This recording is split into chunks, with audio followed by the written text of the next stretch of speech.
Hello everyone, कैसे हो सारे लोग। So what is client server model. आज की वीडियो में मैं क्लाइंट सर्वर मॉडल को स्टार्टिंग से समझाने वाला हूँ। देखो, क्लाइंट सर्वर मॉडल समझने से पहले तुम आप ये एक बात समझो मेरी। जो इंटरनेट है ना हमारा, इंटरनेट पे दो तरह की डिवाइसेस होते हैं। एक तो होता है तुम्हारा क्लाइंट और दूसरा होता है तुम्हारा सर्वर। ठीक है। क्लाइंट क्या होता है? क्लाइंट रिक्वेस्ट रिसोर्सेज और सर्विसेज। क्लाइंट जो होता है रिक्वेस्ट करता है रिसोर्सेज की और सर्विसेज की। और जो सर्वर क्या होता है, वो तुम्हारा रिसोर्सेज और सर्विसेज प्रोवाइड कराता है। सिंपल। ठीक है, ज्यादा कॉम्प्लिकेटेड नहीं। क्लाइंट वो होता है जो रिसोर्स लेता है और सर्वर वो होता है जो प्रोवाइड कराता है। सिंपल। ठीक है।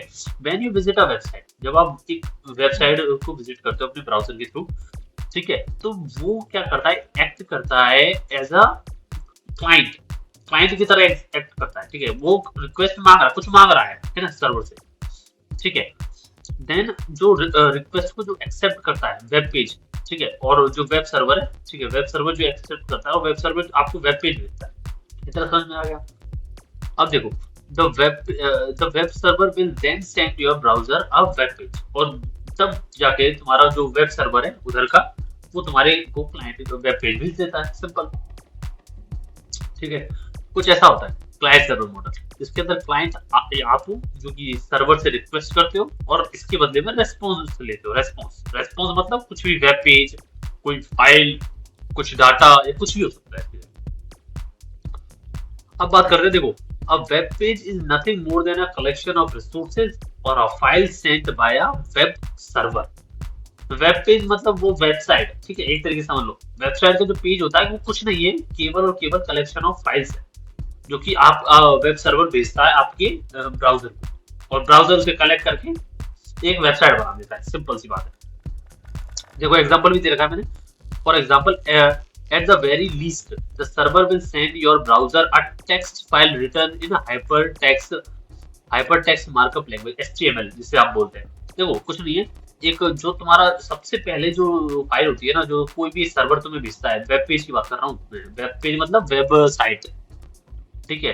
वो सबसे पहले क्या भेजता है तुम्हें? HTML वो भेजता है, टेक्स्ट भेजता है। उससे क्या है, देखो, the language that tells you your browser that what to display. ठीक है। इससे आपके ब्राउजर है ना, उसको पता चल जाता है कि क्या डिस्प्ले करना है। ठीक है। अब बढ़ते हैं। Most web pages also include cascading style sheet. अब देखो, अब हमें पता चल गया क्या डिस्प्ले करना है, एक स्ट्रक्चर मिल गया HTML से।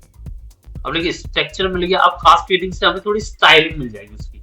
स्टाइलिंग मतलब कलर ग्रेडिंग हो गया, थोड़ा दिखता कैसे है, अपीयरेंस हो गया उसका, है ना, वो सारी चीजें अपन CSS करते हैं। तो उसे बहुत सारे वेब पेजेस होते हैं ना, वो जो वेब पेजेस होते हैं उसके अंदर CSS इंक्लूड होती है। ठीक है। फाइल, देखो इसमें लिखा ना, CSS file to make them pretty, उसे अच्छा सुंदर बनाने के लिए। ठीक है। Sometimes web page also contain JavaScript. उसके अंदर बहुतों में ऐसा होता है कि जावास्क्रिप्ट भी इंक्लूड होती है। वैसे आजकल तो सब में आ रही है जावास्क्रिप्ट, बट हाँ, ये तीनों लैंग्वेज इंक्लूड है। जावास्क्रिप्ट जो होती है, जो which enable the site to animate. ठीक है, animate the web page, animation का काम करती है वो। ये पॉपअप आ रहा है, ये इधर से कुछ स्लाइड्स हो रही है, ये इधर है ना, तो वो सारी चीजें आपकी जावास्क्रिप्ट कंट्रोल करती है। ठीक है। And react to user input, कैसे अगर यूजर को इनपुट करेगा तो कैसे रिएक्ट करना है। ठीक है, क्या कलर यूज करने हैं, वो सारी मतलब क्या कलर चेंज होंगे। ठीक है, वो सारी चीजें जावास्क्रिप्ट के थ्रू होती है। अब देखो, JavaScript can resize images, resize कर सकते हैं इमेजेस को, as user scroll through the page and validate a user input और on the client side before sending it to the server. ठीक है, सर्वर को सेंड करने से पहले ही ये सारी चीजें हो जाती हैं आपके ब्राउजर पे, याद रखना। फाइनली, जब finally your browser might receive embedded resources such as images and videos. अब ये जब आपको रिसीव हो गई जावास्क्रिप्ट फाइल, इसके बाद वो जो इमेजेस हैं, वीडियोस है, वो सब लोड होती हैं आपके ब्राउजर पे। ठीक है। Then your browser will combine these resources. इस सबको क्या करता है तुम्हारा ब्राउजर? कंबाइन करता है। ठीक है। जो जो कंबाइन करके तुम्हें एक पेज दिखाता है। ठीक है, और ये पूरा पेज दिखाने का पूरा प्रोसेस, ये मान लो, ये तुम्हारा क्लाइंट सर्वर मॉडल हो जाता है। ठीक है। Server don't just return web page, मतलब ये केवल ऐसा नहीं कि रिटर्न कर रहा है to the user either, web APIs enable application to request the data from the other systems. चक्कर ये इन दोनों का जो प्रोसेस है ना कम्युनिकेशन का, ठीक है, वेब सर्वर का और ये जो क्लाइंट का, ये ऐसे नहीं है कि डायरेक्ट हो जा रहा है। इनकी इनकी जो मदद करती है वो एपीआई मदद करती है, एपीआई बोलते हैं इसे, ठीक है। एपीआई होती है वो मदद करती है। अब एपीआई एपीआई कैसे मदद करती है आप सोच रहे होंगे, है ना। मैं बताता हूँ, देखो, this enable applications to interact with each other and share data and resources in a controlled way, ठीक है। कंट्रोल्ड वे में रिसोर्सेज को ये देने के काम में आती है एपीआई, ठीक है। अब मान लो कोई क्लाइंट है, ठीक है, वो कुछ एक्सेस करना चाह रहा है, मान लो किसी सर्वर पे, तो ऐसा तो है नहीं है उसको पूरा ही एक्सेस दे देंगे सर्वर का। हाँ, जैसे मान लो अमेजोन है, ठीक है, मान लो ट्विटर है, जैसे इसमें एग्जांपल दे रखा है मैंने। For example Twitter API allow websites to send request to the Twitter server, ठीक है।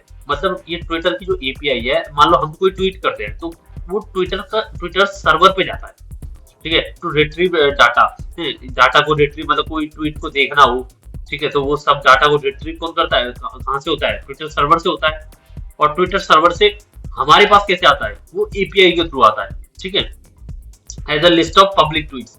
अब बट ऐसा तो नहीं है, ये एपीआई ने कंट्रोल करके रखती है। ऐसा तो ये नहीं कि हमें पूरा अच्छा डाटा दिख रहा है ट्विटर का कि एम्प्लॉयमेंट, कौन कौन एम्प्लॉय है ट्विटर के, ये भी दिख रहा है, किसको कितनी सैलरी दे रहे हैं ये भी दिख रहा है, कुछ नहीं ऐसा तो कुछ दिख नहीं रहा ना। तो एपीआई क्या करता है, इसे कंट्रोल वे में करता है कि जो चीज देख रही है वही दिखाता है, ठीक है। किसी ने कुछ अपना अकाउंट प्राइवेट कर रखा है तो उसे नहीं दिखाती वो सारी चीजें, ठीक है। तो ये सारी चीजें कंट्रोल करने का काम ही एपीआई का होता है, और डाटा को कितना लेना है कितना देना है वो सब हैंडल करने का काम इसका होता है। देखो, अब API powered many internet functionalities beyond this and we will revisit this along with their security issues, ठीक है। आगे मैं एपीआई को मैं आगे और अच्छे से समझाऊंगा, ठीक है। इसके सिक्योरिटी इश्यूज क्या क्या होते हैं, इसको कैसे ब्रेक करते हैं, कैसे वल्नरेबिलिटी फाइंड करते हैं इसके अंदर, उन सारी चीजों को अपन इसके नेक्स्ट वीडियो में करेंगे। तो फिलहाल के लिए थैंक यू। आपको अगर समझ में नहीं आया तो मुझे कमेंट कर देना, बाकी अगर दोबारा वीडियो देख लेना, लाइक शेयर सब्सक्राइब जरूर से करके जाना, ठीक है। बाय, मिलता हूँ। कमेंट सेक्शन में अगर कोई डाउट हो तो जरूर पूछना, ठीक है। Okay, thanks, bye.